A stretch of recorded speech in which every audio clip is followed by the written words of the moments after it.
Hello and welcome back to the Starving Artist Development Podcast, where we talk to Detroit's cultural artists, discussing the highs, the lows, artist development, and the things that help shape Detroit's originality. I am your host, Gabrielle Caruthers.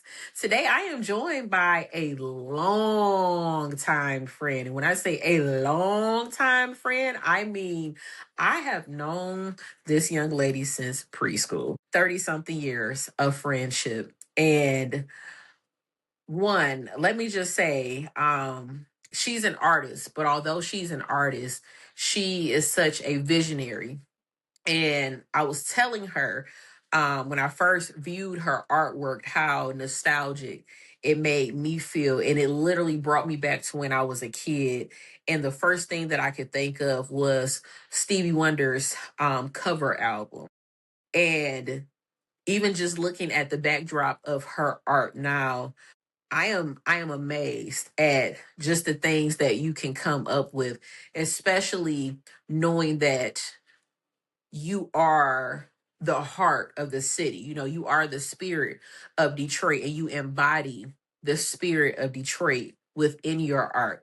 So I would like to welcome my longtime friend, this amazing artist, Miss Sabra. Thank you for having me. Sabra, how are you? I'm good. I'm just getting through this winter, and I usually take this time to make work in the winter, and then in the summer, it's about being outside and sharing it. So I'm good. Well, Yeah. I'm so glad. I know last time we ran into each other, we attended, it was an event down at the Detroit Public Library with our mutual friend Carrie. And the fact that they had a rave inside of the Detroit Public Library was just, I couldn't believe it, right? Yeah. And the DJ, he's so sweet, he's so kind. I tagged him in some video marketing materials on social media, and he's so sweet. So shout out to DJ Harlow, who is a longtime producer and artist as well. But one thing, like I said, I want to say about your art, just being an observer and a lover of art in general. Looking at your art, it takes me to a place where, like, I remember gardening with my grandmother or playing on the playground or getting my hair braided and beaded on Hazelwood and 12th Street by a young lady who used to braid our hair by the name of Nicole. And we used to get the hot and readies and a bag of Better Made chips and a Fago, right? But that feeling, the sentiment of what you put in your art, it makes you feel something, right? And sometimes you look at art and you're like, what is that? And I know it can be open for interpretation, but um your art is, it's amazing. Like, it's Girl, astonishing. I mean, seriously, it's beyond that makes beyond me what feel good. I can imagine. I don't hear that a lot, but thank you. Thank you so much. And I Yeah. mean it. Like, I do mean it. And um like, as soon as you logged on and I seen the painting in the back, and I'm just like, the textures, the vibrancy of the colors, the message, the buildings, the housing, like, this is, it's there's so much that goes into, creating a masterpiece. And sometimes, especially with artists, we're so hard on ourselves because we feel like, no, I have to add more, I have to add more. So as an artist, when do you know, okay, it's time for me to stop painting and to just sit back and observe and enjoy my art? That's a really good question. And it's hard to say. Like I promise you I've had several pieces that I just worked until it didn't quite look right. So it's actually kind of like a skill in knowing when to stop. I think the best thing as an artist that you could do is follow your intuition. And I take my time with my art. Like some of the paintings in my studio, I've taken with me when I moved to different states, like different phases of my life. They've been like in my room, in different corners and things like that.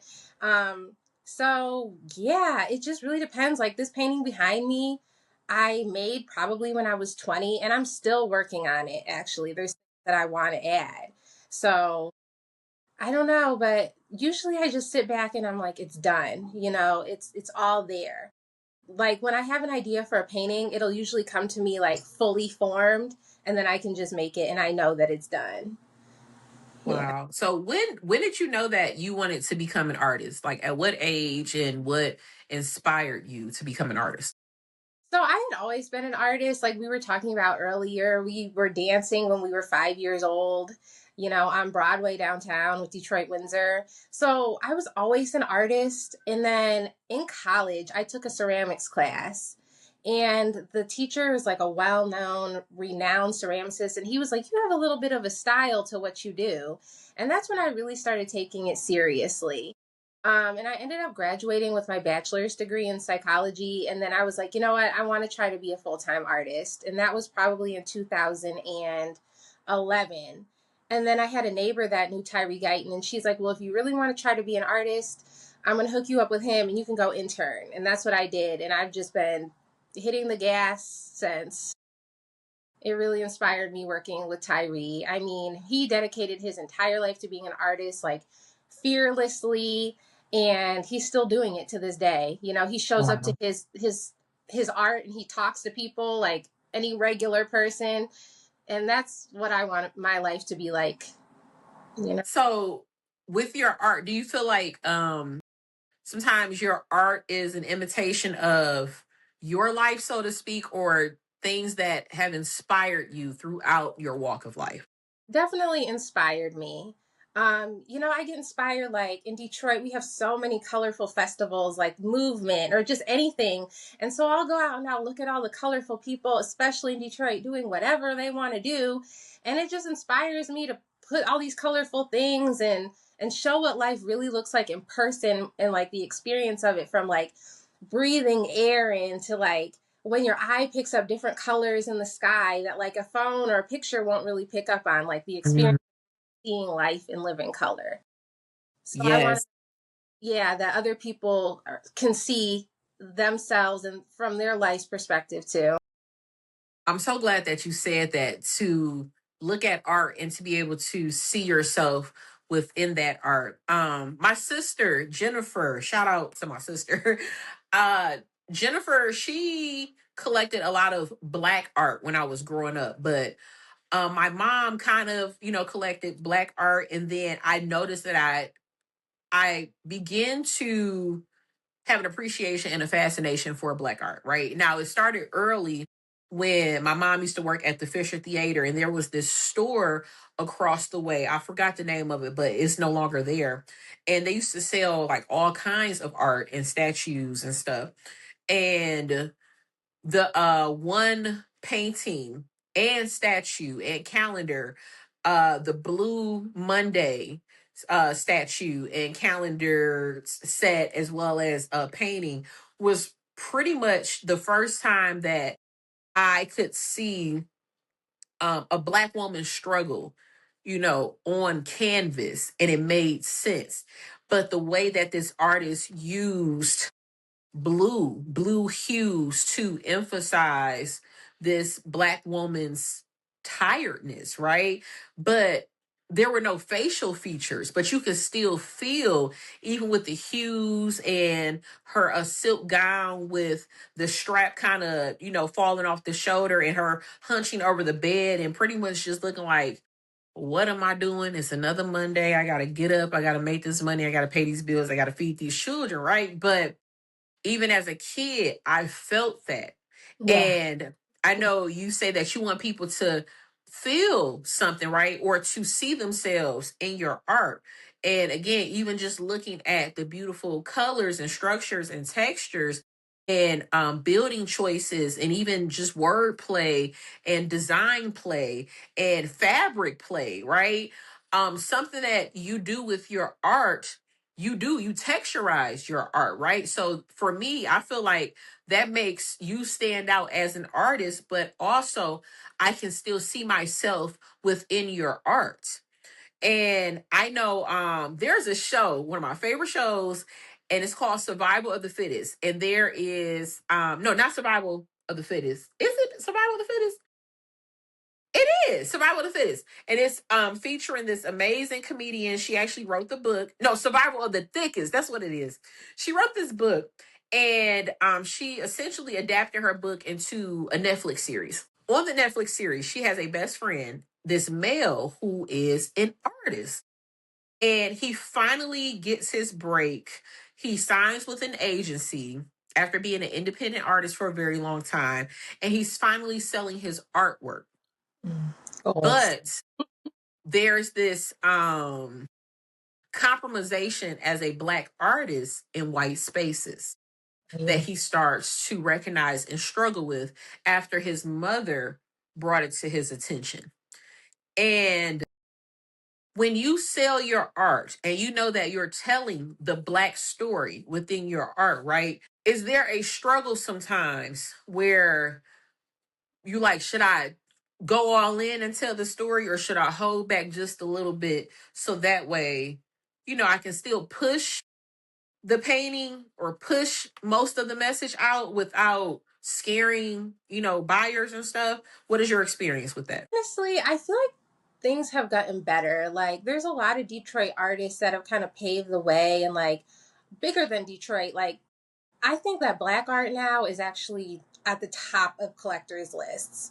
It's become very popular. So I think it's like a different time and age where it's like Black artists can come out and say what they want to say. They can paint, the presidents whitewashed over, or slavery and all the bad things that happened whitewashed over. So it doesn't really like affect me necessarily. But when people do ask me about things in the artwork, I'll just say, I like people to take their own interpretation from things.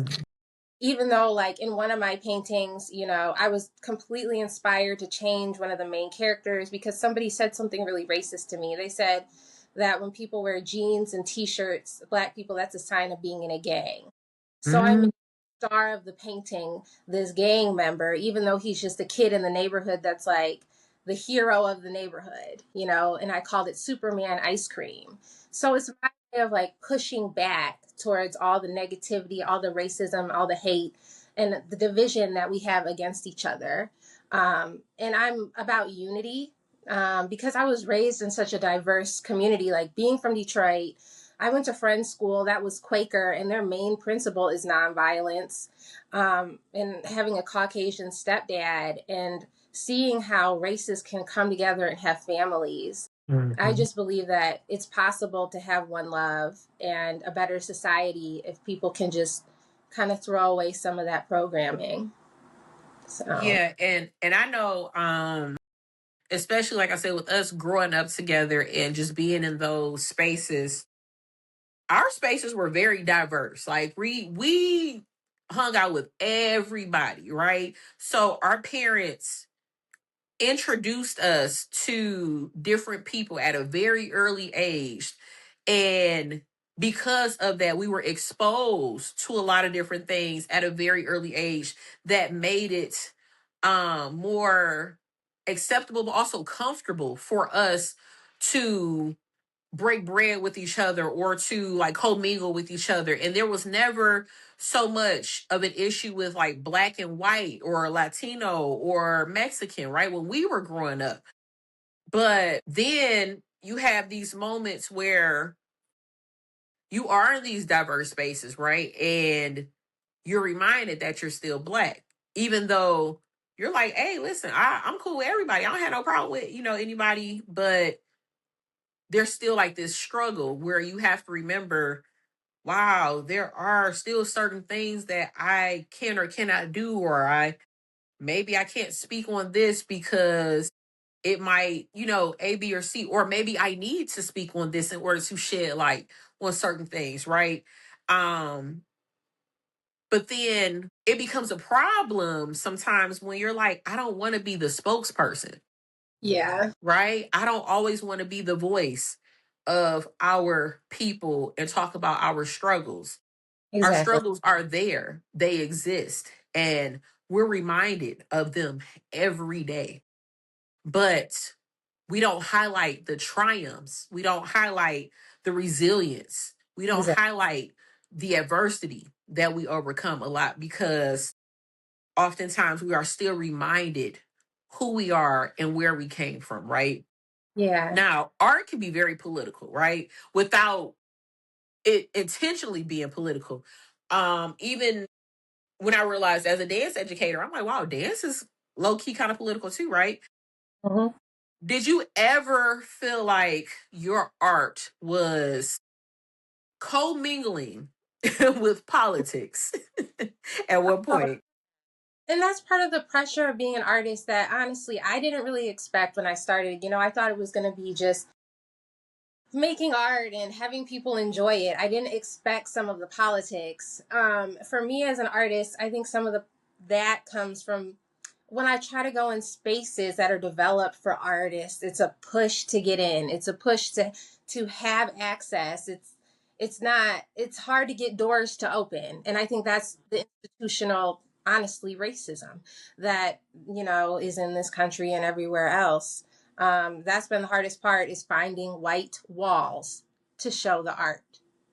Um, and then, when I was starting off as an artist, it was like I didn't really want to be considered a Black artist. I just wanted to make art that I liked. And I kind of went through things with other contemporaries at the time, like conversations like, do I want to put Black people in my artwork? Um, for a long time, I would do colorful people that have Black features, or one of my favorite paintings is a blue character and he's Asian.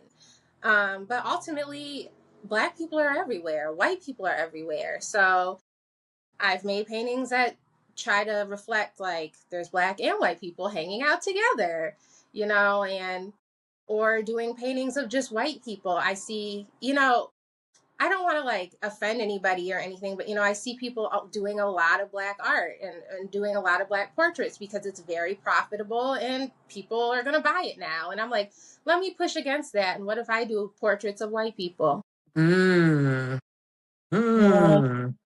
You know?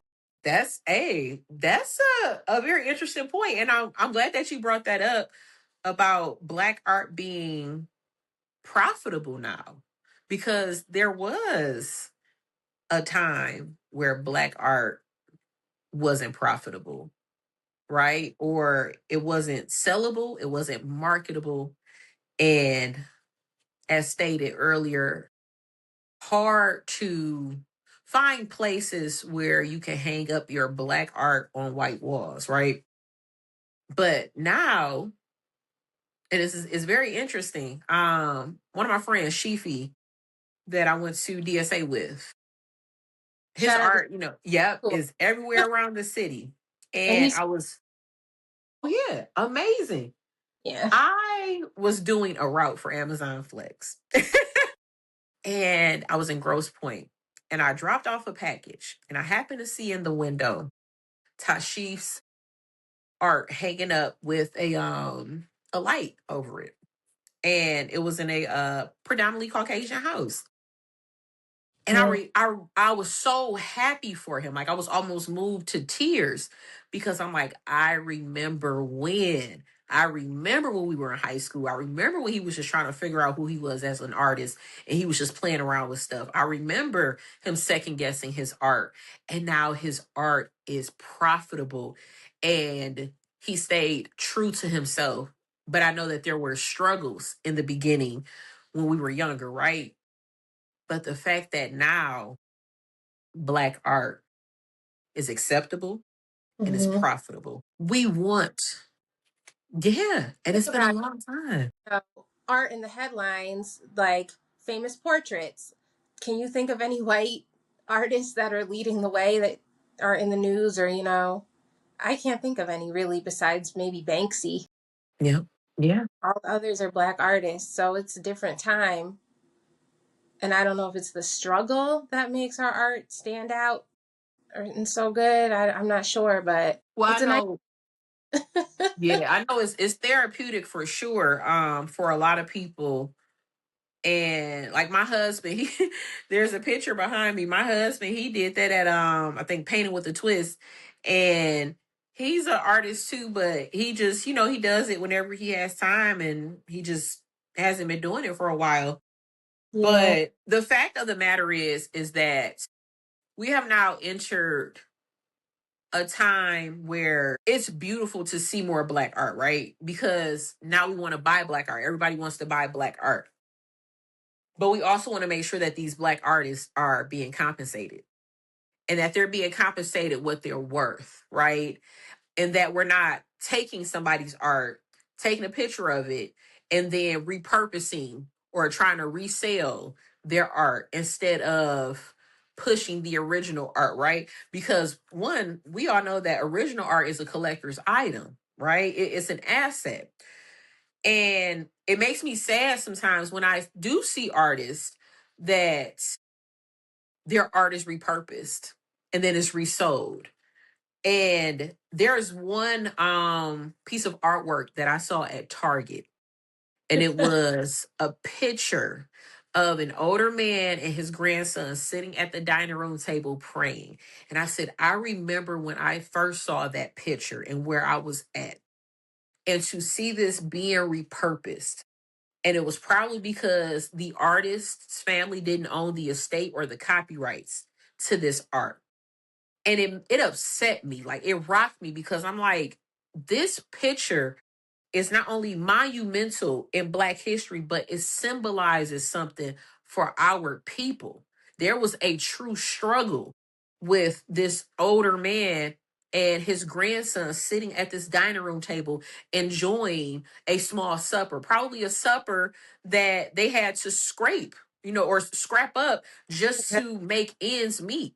And when we talk about these feelings that go behind our art and these Black artists and probably what they're going through and what they're able to unleash onto a canvas, Yeah. maybe that's what makes the art so beautiful, right? But why is it that we have to struggle in order to see the beauty in our art? I don't know. I think the struggle is what you just said, is people taking it and not crediting the artist. And art is almost like, well, in my life, for the time I've been doing it, which is probably like, shoot, almost 20 years now, it society tries to make it secondary. Like, okay, you do it after you do all your other money making activities and everything like that. And it's very stressful, honestly, because this is my life's purpose. This is my life's work. Making art is a full-time job and it's expensive. So, like, it's just a struggle. And then, yeah, as Black people, we make all these creative ideas, original ideas, and they're just out there. um I don't know. I don't really have an answer. I just think too, like, people who have a lot of influence who could change it, they really don't. Like, Mm, I personally, I'm kind of disappointed, like, in certain artists, like especially like Kanye West. I was thinking about this. I think as a young artist, one of the biggest influences on me was Kanye West, or like Virgil Abloh, who is now passed away. But yeah. I mean, I know Kanye's done some things, but when I look at the influence and the power that he has, I'm like, the fact that you haven't opened up a huge institution with white walls where you actually teach other creatives that are of color, of regular people, how to protect their work is insane. Yep.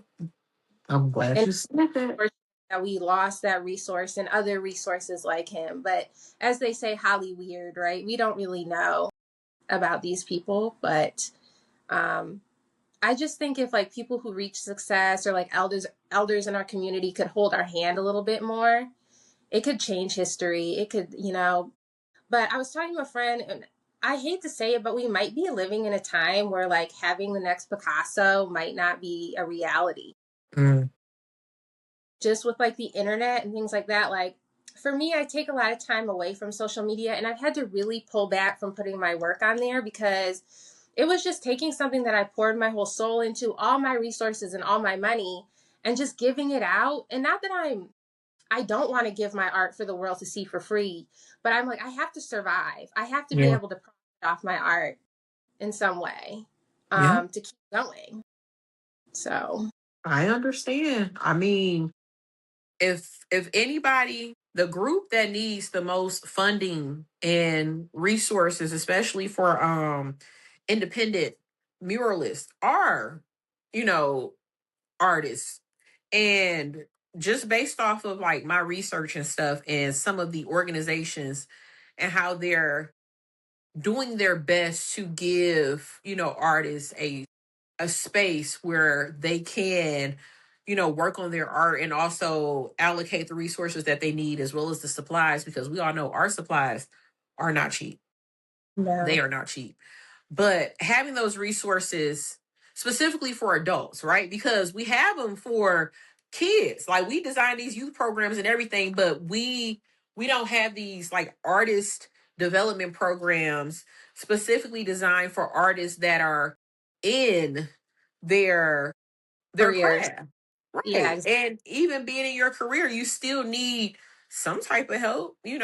So I remember, I think you and I had a conversation about the horse. You painted this infamous horse. Please, let's talk about that. So share your journey about the infamous horse. the horse. Okay. People hate when I talk about this horse, so thank you for the opportunity to talk about it. In the pandemic, I was locked away, isolated months on a time by myself. I'm single, I'm unmarried, and I was like, you know what? I'm gonna continue with my art practice, and I'm gonna make a new collection that's gonna take me to the next step when this is all over. And I was like, what is like the quintessential American? Like that's what I was thinking. I was like, horses. Everybody loves horses. Mostly the wealthy love the horses. And I'm thinking of people that can afford to buy my artwork.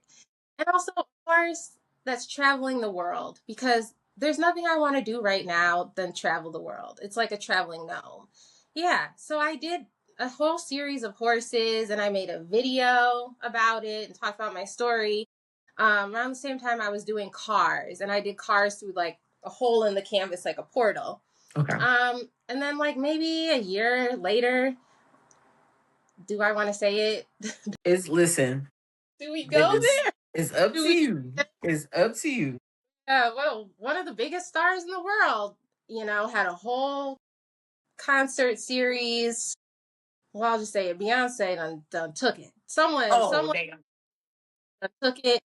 Was completely inspired by Detroit, the Renaissance city. Let's not forget. We would like our credit. That's all I'll say. But I've gone back and forth with people about this, and they're like, it's a good sign and everything. But I'm like, I don't know if it is a good sign, because I'm like, these corporations, that's what it is. They see our work online. We pour our all into advertising our work for people, and they just come and take our intellectual property. It's like, Mm. it would be like if Disney put out concept sketches for the princesses before they could even make the movie.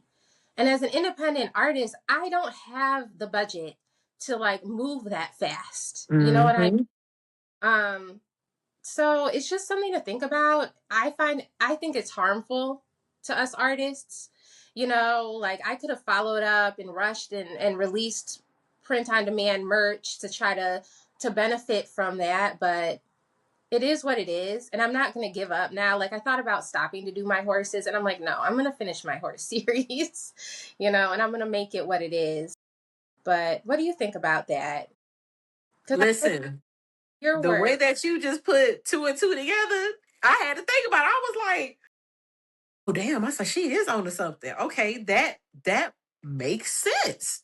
That makes sense. And I am saying that because witnessed Beyonce be inspired by several artists. And by inspiration, I mean damn near a copy and paste. Right? And that's me as a Beyonce fan. I I've know. witnessed her copy and paste a lot of work from other artists.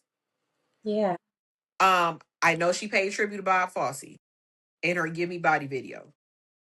There was another European choreographer that created some type of piece, and I'm trying to remember what video it was, but pretty much that whole Beyonce album that Give Me Body was on, that entire album was inspired by other artists. But there yeah, were artists that were not from America per se. Like Bob Fosse is probably like the only American artist. Everybody else I know. So I can see Beyonce being inspired by the art and My pushing thing is, their trajectory. if we're all fans of her. I mean, Beyonce is like our Tina Turner. And I'm just like, one mention, one share could have turned my career, like, could have helped me get to that next step instead of still working in a closet in Detroit. You know what I mean? Yeah. It wouldn't have, I try to shout out other artists all the time, you know?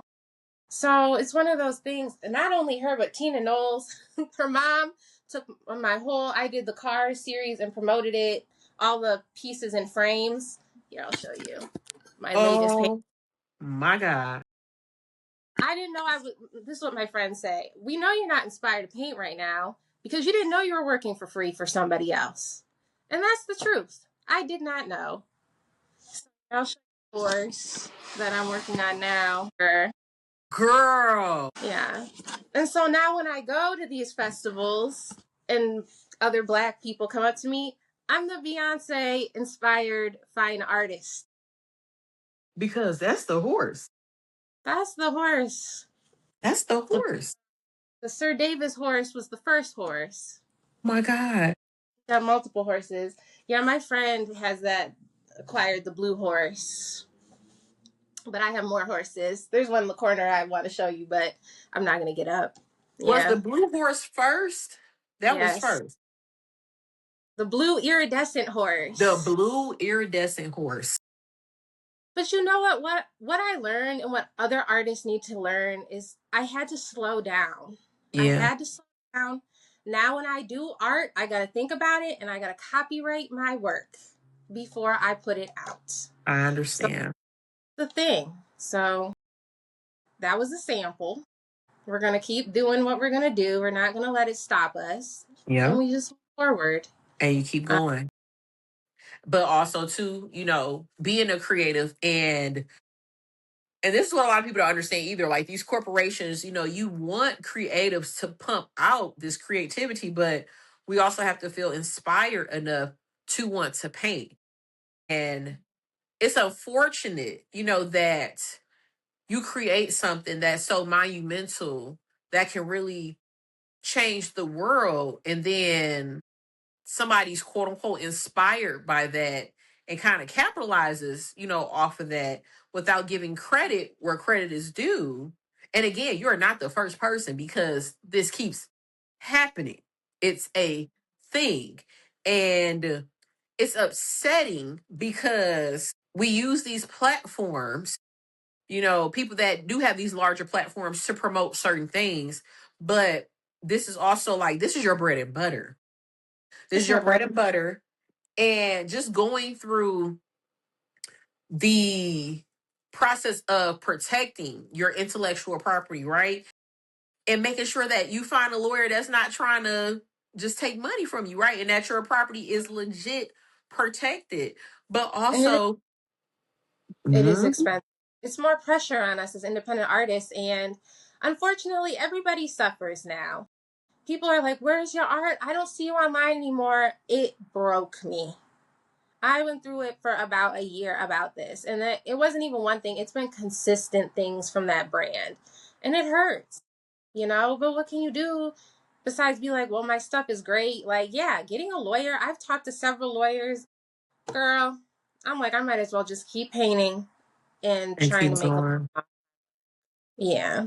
And see, and the thing is that also stuff like this, what sucks about stuff like this is that in your heart and your spirit, you're like, my stuff was stolen. It was taken from me. And I would pray that you have people that genuinely rock with you, support you, and believe what you're saying, right? Because you have those naysayers that are like, girl, you tripping. And it's like, you don't understand. When you've been in these type of positions and it keeps happening and And they people keep coming back gaslight you, every right? post. Every time I try to advertise it, they see dollars. Yeah. I'm like, come back, send an anonymous check, support me. Because Something. they don't realize we are real artists. I really am here. This is a real business. struggling to make it. And part of the struggle, it gets harder when you're good. It don't get easier. Let's talk about that part. Let's talk Yeah. about that. And the Yeah. people that support your artists too, it's not like with music or something like that. Like, all my friends and family have a piece. They've already supported. They can't fill their house up with it. They've come Yeah. out to the show, you know, and I have to say, like, I thought I was a little naive when I was younger. Like, I really thought I was going to put my work out, and these other people, these other stars, these famous people were going to support it and buy it or hire me to be a creative director. I really did not anticipate that the people on payroll were going to use my page like it was their job. I did not. And other artists have to be aware. And my friend said to me, she's like, you're doing good. You're in a place where you've seen all these roadblocks. That's more than some people get. So this is actually this is years of studying and information that we're talking about here. As an artist, find a way to promote your work, honestly, to people that can support it. Like, I'm at the part where I'm like, I don't need any more clout. I need to find people that can buy my work and appreciate it and support my business so that I can make more. I I don't need understand. have everybody know that who I am. I'm an artist when I walk in the room. That doesn't do anything. Okay. You said the title does not pay my bills. It doesn't pay my bills. So we need to actually like make something shake. We need to make something move because again, family members, they can only support for so long. And then after a while, it's like, okay, well, the season is kind of is drying up now and we need to keep this river flowing, but it's not flowing for me. Like what is going on? Like what should I do? What are next steps? And I know I can definitely, like I said, I can empathize just being a dance artist and going through that struggle and not being compensated for your work or having people stealing your choreography and then you seeing it on TV and you like, wait a second, what are you doing with my choreography? Or people saying, oh yeah, I borrowed one of your dances and we set it on some kids at Cass Tech. I was gonna let you know. Like, no, that's not how that works. It's, Why didn't you make that up yourself? You can't steal my right. stuff.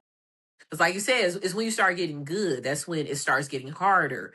And people see that you're good at something and they want to capitalize off of that instead of just being original themselves. But one thing I know about good people and even just the people that I've talked to on this podcast is that everybody that I've come across, they're originators. And they pump out so much material that it's almost like they could give it away if they wanted to, right? But that's what makes them so good. That's what makes them extravagant. That's what makes them unique. That's what makes them original, right? Um, but I know like for you, it's simply just I want to paint, one, to be at peace with the artistry that I'm producing, but also because I still want to make a sustainable living off of Yeah. what it is that I'm doing. And because I really enjoy it. And for me at that point, it's like, I used to love Beyonce. Getting that phone call to come give them my creative ideas was the dream. It was the goal. Would have been the ultimate. So the amount of like shock, hurt, where do we go from here?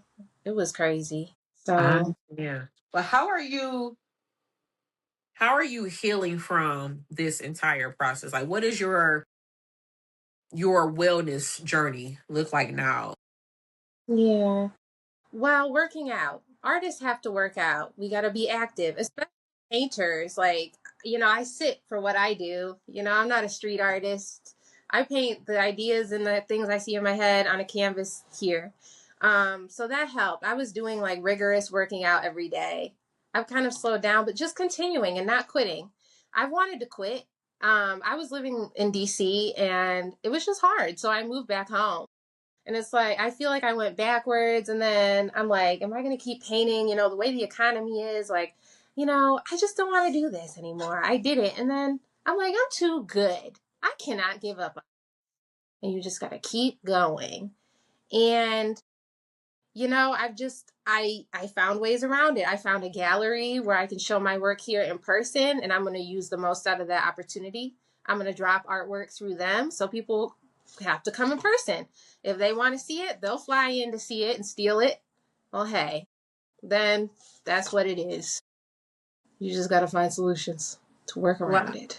I think that's a great idea. I think what you're doing in order to preserve your legacy and protect your intellectual property, you're taking the proper measures so that way people can't steal your work anymore, right? Because every artist deserves to get paid. Everybody deserves to be compensated for their intellectual property, right? But most important, people deserve to feel appreciated when it comes to their work because there is this lack of appreciation that a lot of artists feel when they've divested so much time in their work, and then you have people capitalizing off of their creativity instead of compensating them, or like you said, hiring them as a creative director, for something, right? So just having those resources and opportunities available, prayerfully, Detroit will continue to open up its doors to different artists and different muralists. But there is a new gallery that I know is supposed to open in 2026. Dan Gilbert's ex-wife, she's an artist as well, and she's building this new facility to help other artists. So I'm Yeah. hoping that this is going to move other artists in the right direction.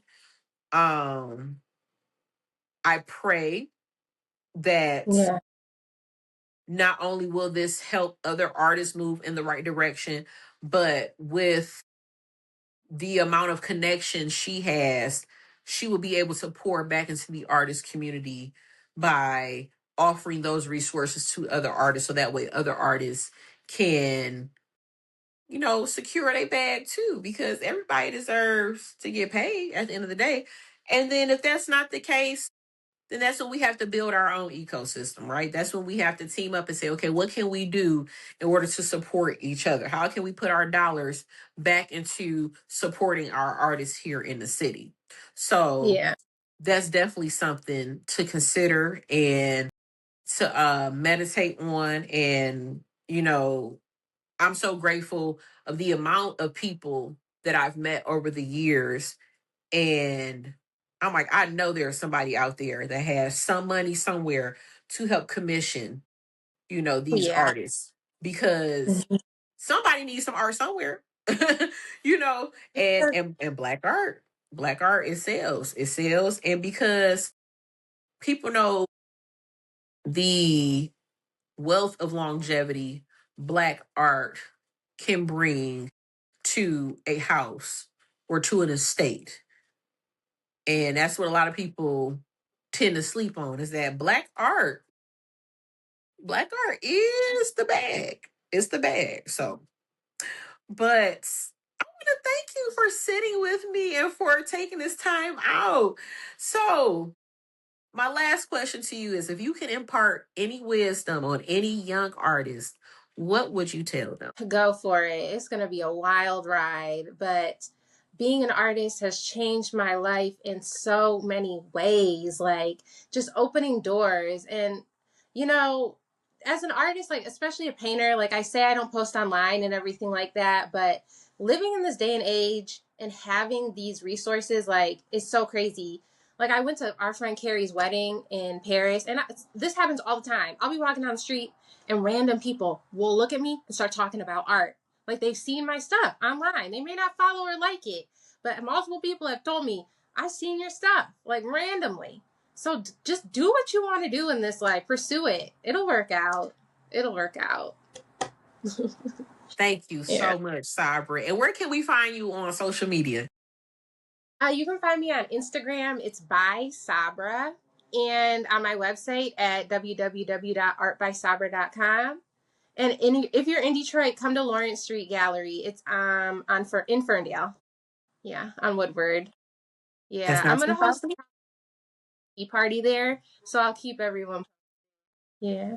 Well, I can't wait. Listen, please let me know any shows that are coming up. I would love to support in any kind of way possible and promote your stuff, because again, your work is so unique, and that feeling. It was just a feeling of a warm cup of hot cocoa when I saw that painting with the texture of the young boy's hair. And I was like, oh my gosh, like I wish art could be texturized like this more, right?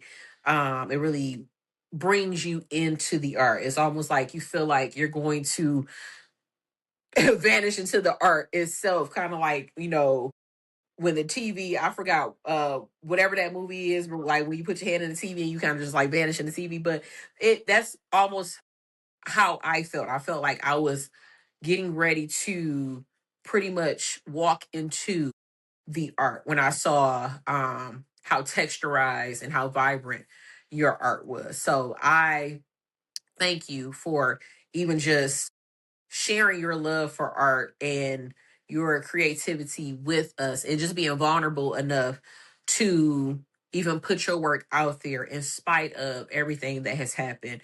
And I hope that the inspiration that you carried before the horse and car incident, that it will come back sooner than you think, but also when you're ready to, right? Because artists, they know when it's a time to build on something and to promote their art. And then they also know that there's a time to rest too, because we can't create without rest.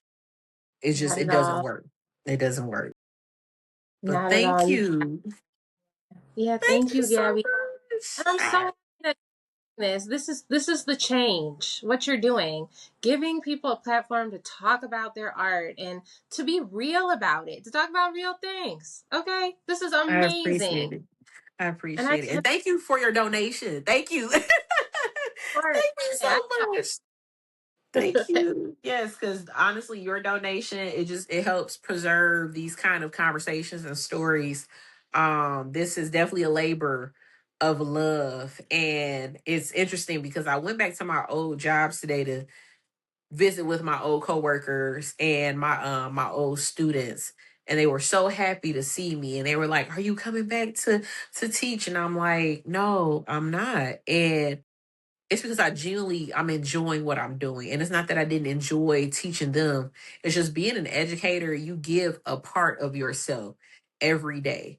And it got to a point where I was like, I am giving way more than I'm receiving as an educator, even as a dance educator. And it became draining after a while. So for me, this kind of work fuels me, right? But it's nice to just break bread and to create community with other artists and not just like muralists or painters, but cultural artists in general that have helped shape the city's originality and uniqueness. So thank you, I really do, I appreciate you for even saying that. So we're going to wrap up Yeah, today's episode. And of course, you can shoot us an email at info@starvingartistdevelopment.com. You can also follow us on Instagram at Starving Artist Development. You can subscribe to our YouTube channel too. It's literally under Starving Artist Development Pod. And if you can't watch the episode, you can always listen to the full episodes on Apple Podcasts and Spotify. And of course, visit our website at www.starvingartistdevelopment.com. I am so grateful for this opportunity. And thank you, Sabra, for sitting down with me and for breaking bread with me and for sharing your story. And I hope to sit down and do another interview with you in the future. we will definitely. All Thank you, right. Gabby. Bye.